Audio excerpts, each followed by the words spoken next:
Moi, je suis arrivée ici en 90. J'étais à la débutantenne. Mes deux enfants, mon fils était en première année, puis ma fille en deuxième. Fait que là, comme je te dis, ça fait longtemps. J'avais été engagée comme animatrice pour tout ce qui était le volet éducation populaire. Puis au bout d'un an et demi, 2 ans, la coordonnatrice qui était là, elle a quitté pour un organisme régional. Puis on m'a demandé de prendre sa place.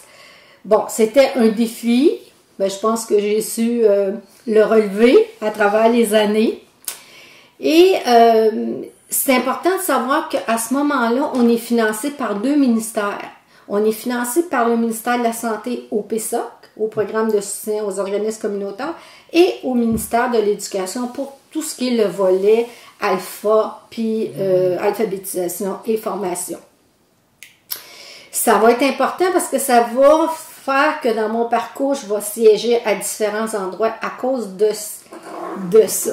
En 1994, le PESOC, qui était au niveau du ministère de la Santé, il est régionalisé.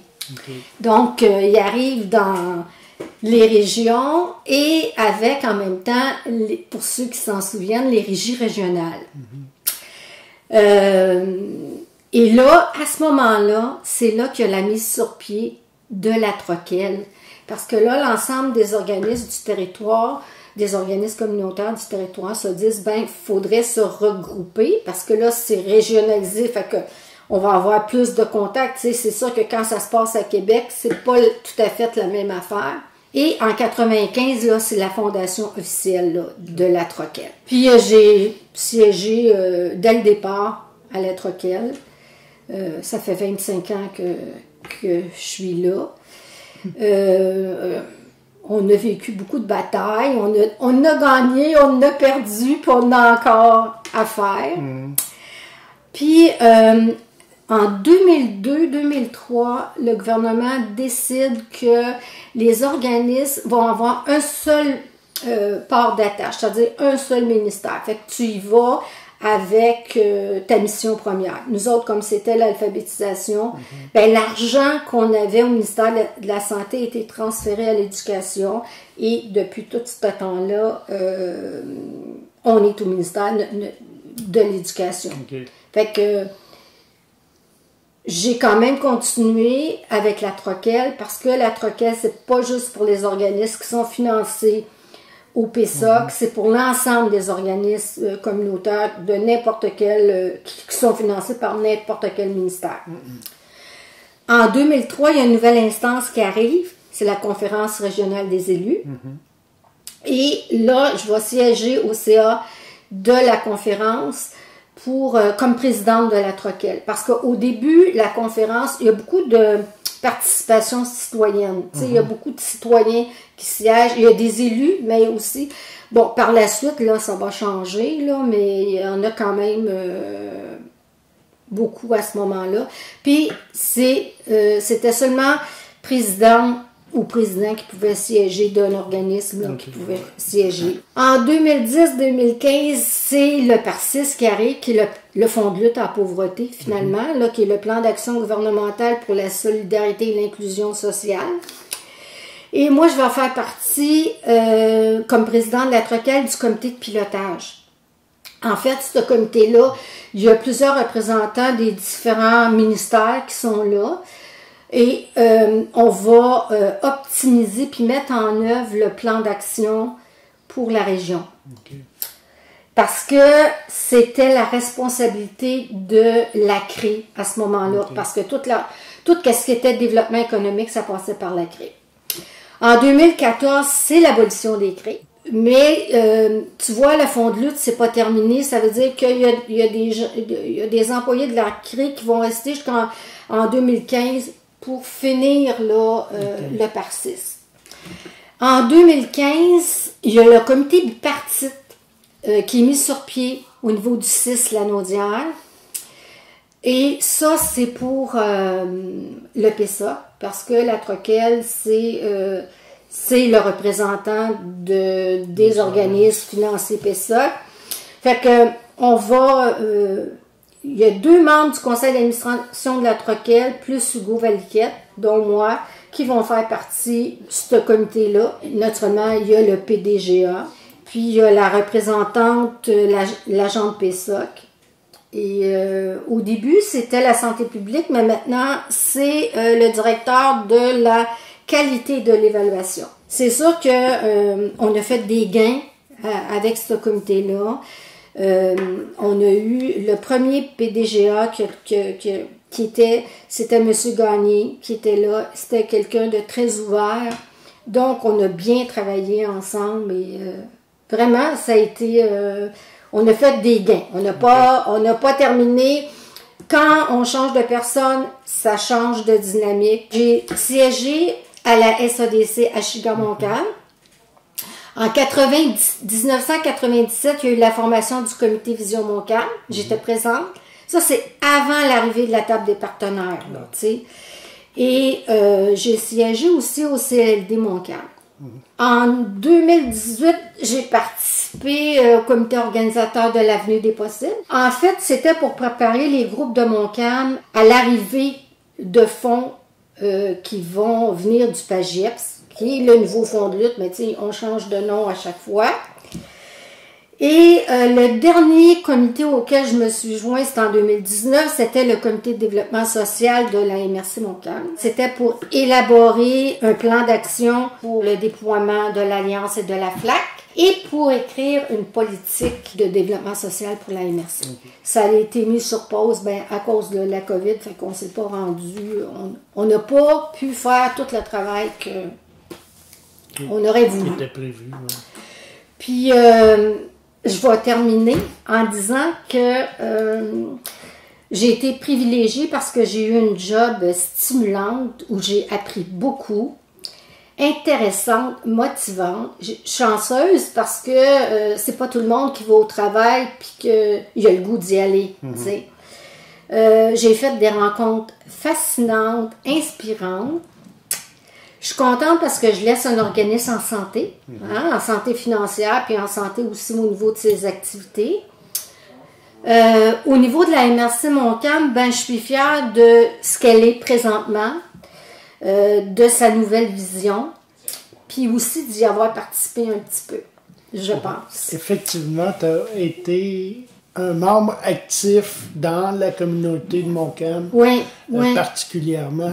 Tu étais à peu près à tous les grands regroupements qui pouvaient changer des choses, qui pouvaient s'en aller vers quelque chose de plus ouvert, plus inclusif, etc. Parce qu'ici, à la base, l'alphabétisation, c'est quelque chose qui fonctionne puis qui remplit un besoin là, qui est constant. Oui, je pense qu'on est encore avec la Mattawini, les 2 MRC où il y a le plus de personnes analphabètes. Il ne faut pas se le cacher.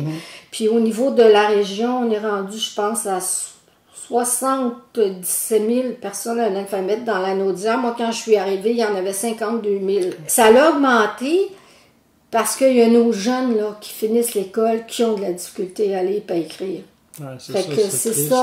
C'est triste, mais c'est comme ça. C'est sûr, je l'adore, ma job. Il y a des bouts que t'aimes un peu moins, tu sais.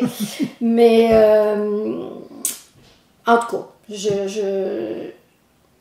non, je suis contente. En fait, dans le moment, je vis comme un sentiment d'accomplissement. Je pense que j'ai accompli des affaires. Fait que je suis quand même... Puis il y a une autre chose que je pense qui est très importante pour moi, puis j'y crois fermement, c'est de travailler en concertation. C'est comme ça qu'on en arrive à convaincre d'autres personnes. C'est quand on est plusieurs. Puis c'est comme ça qu'il faut travailler, surtout dans le milieu communautaire. C'est pas si évident que ça. C'est pas tout le monde qui même avec les années, qui comprend encore, qui comprend ce qu'est le milieu communautaire. On est complètement différent d'une entreprise où c'est... En fait, c'est ça. Mais ça reste... Oui, c'est différent d'une entreprise, mais par contre, c'est une importance. Ah ben oui! Tu sais, vous, c'est particulièrement en alphabétisation, mais il y en a d'autres qui aident des familles à s'en sortir. Il y en a d'autres qui aident... femmes, hein, tu sais, tu as tous les secteurs, tu sais, les femmes...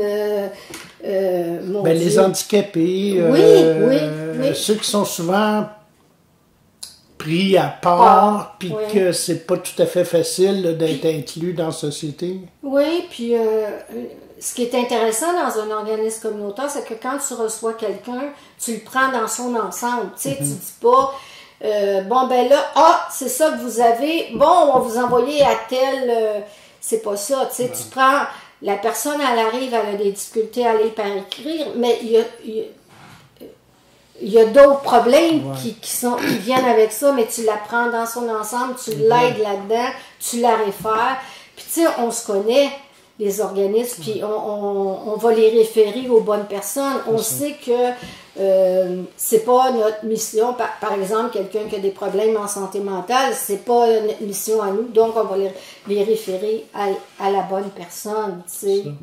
C'est un grand regroupement, puis tout le monde travaille ensemble, ça vous permet justement de connaître toutes les possibilités qui existent en région. Puis je te dirais que la Troquelle a contribué beaucoup à ce que les organismes de l'ensemble de la Naudière travaillent ensemble. Ouais. Parce que dans le début, là,